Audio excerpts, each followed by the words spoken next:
Greetings and welcome everyone to Paradise Perfect Boat Rescue. Paradise Perfect Boat Rescue is about rescuing people by putting them on your boat and then taking them to their perfect paradise because, well, they don't want to be on one specific island, but they want to be on another specific island, and you know, that's just entirely different and just, we wouldn't want these people to go upset now, would we? No, we wouldn't. So, the game is fairly simple. You're on a boat, you want to pick people up, and then you want to take them to the other island. It's really as simple as that. As you progress through the game, there are more and more obstacles to overcome. There are more people to collect. So you see here, these are the people that we are rescuing. We can pick them up 4 at a time, and then we just take them to the other side of the island. And then, as you progress through the game, more obstacles will arrive. Like, say there's a boat that will shoot your passengers off, or there's bombs that will blow you up, and they will drop your passengers off. And the main goal of this game is to just pick the passengers up and then drop them off in as short of a time as possible, and it's really just as simple as that. That is the main goal of this game. Now you might be thinking, well, that seems awfully simple. So, like, what is there an overarching story or anything like that? And there's no, not really. And it's just a nice little casual game to play to chill out. This game isn't intended for the hardcore crowd. It's a very casual game where it's intended just for, you know, children to play, just to have some fun and all that sort of stuff. I actually considered, like, what would a child think about this game, and so I had a child play it. And they said it was the best game ever, and they also liked the baby arrows. So you see here, oh whoops, that's the wrong area. So you see here, like, I'm taking these people in my boat to the little islands here. You're following an arrow, and then you're picking people up, and the child called them little baby arrows, and I thought that was adorable. So, that's what we're picking up, I suppose. We're picking up little baby arrows. They're the babies of the arrow. So, that's, as far as a child's critical analysis of this game is, it's cute, and it's the best game ever, is what they think. So, yeah, the target audience that it plans to go after, it captures it perfectly, I suppose. So there's really not much you can fault here, because if you say you want more of an in-depth story or something like that, then it's really not just trying to appeal to you, and you're not the right target audience and all that. So it's a very specific sort of game, and for what it's trying to be, it does it very well.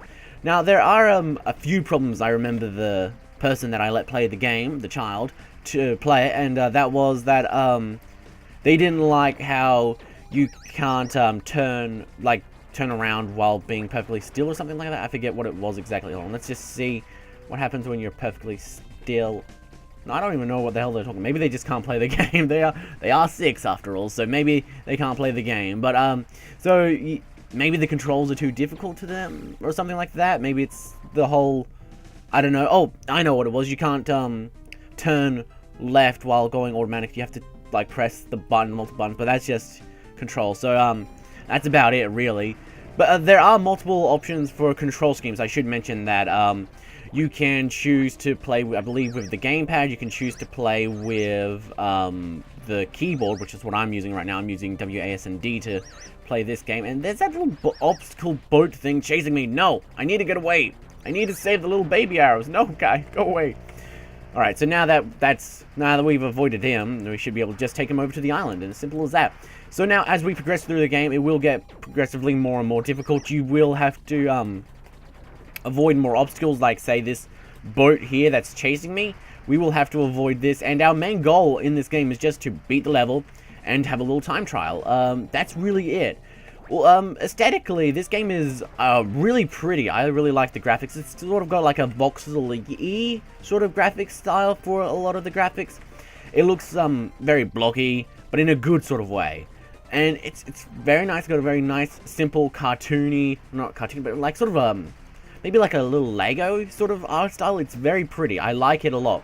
I really do like their use of making the color scheme here. It's a pink on it's pink on blue, and those two colors contrast greatly against each other, so you can clearly tell a lot of the time where your pink boat is and where the yellow or orange islands are and where the green or blue water is. So it's very clear on what happens. There's no like, everything has a very clear color to it. There's no, like, sort of shades of multiple enemies as of yet. Like, it's like, oh, this over here, that's the yellow enemy, he does this. That over there, that's the blue enemy, that does that. So it's very clear on what you need to do. It doesn't look it's not very confusing, and it uses colors to help inform the player, and that's very nice. I like that a lot. The arrows guide you to the islands in order to pick up babies, arrows, things. So that's helps you also out.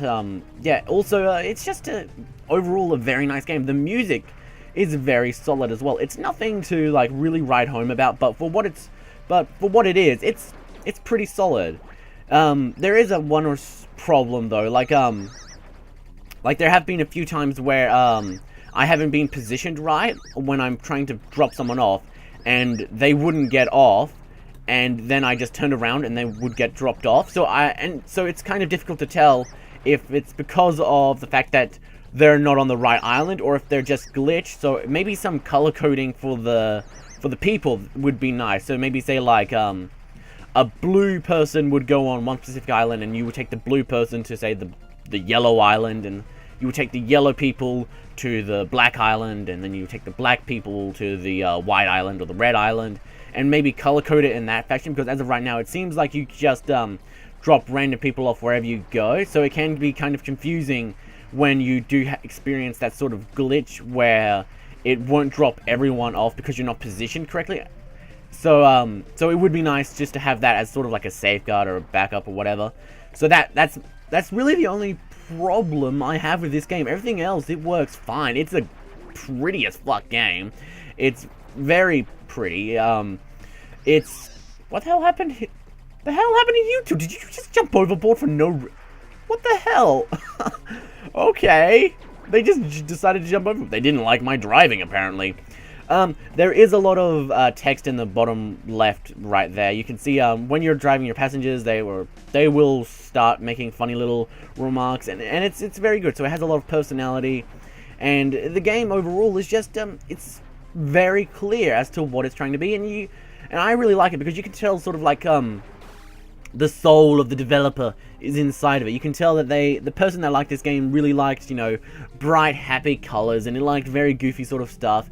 And that's one of the reasons that I really like this game, because it has a personality. It feels like it was created by someone who had something in mind, and then they just made it, and that's very impressive. I like that. Also, the options, they're fine. There's a launcher in the main menu which does the whole control scheme, the Windows resolution, the anti-aliasing. It has MSAA, which I don't know what it stands for, but I know that AA stands for anti-aliasing. Multi-screen something? I don't know. So yes, you can purchase this game right now on the developer's website for $3.75. So for what you're paying and what you're getting, it's really good. You get a ton of levels, you get like tons of stuff. It's still getting updated, it's still getting like tons of new content as well and all that jazz.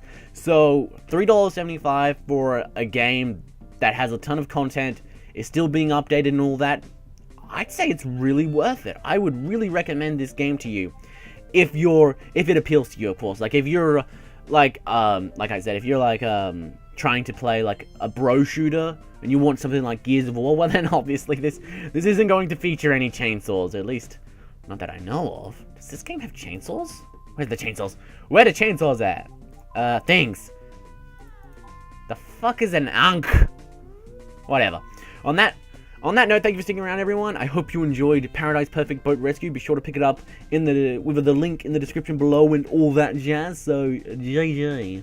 Oh, by the way, just forgot to mention, you can download more levels and all that, so even when the game runs out of actual content, I believe these are user-generated, so you can download user-generated missions and all that jazz, so that's very nice as well. So it adds even more replayability to that, which is good. So, yes, now, for realsies, GG.